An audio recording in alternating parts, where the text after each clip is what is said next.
తాతయ్య, నాన్న, మీరు నా ఫంక్షన్కొచ్చి నన్ను ఆశీర్వదించి వెళ్ళండి. మన ఫ్యామిలీ అంతా సంతోషిస్తాం.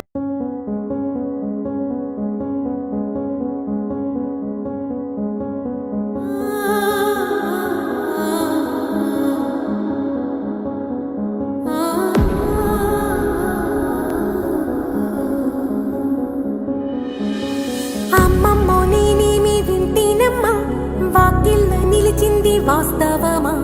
ఇన్నాళ్ల గాయాలు మాయమమ్మా, అచ్చంగా ఈ రోజు నాదేనమ్మా. కన్న ప్రాణాలు ఉల్లాస తోరణమాయేనమ్మా, కంటి చెమ్మల్లోనూ నేడు సంతోష ఛాయలమ్మా. నమ్మలేని కలలు నిలిచే కనుల ముందే ఈ నిజము చూసి కాలమిపు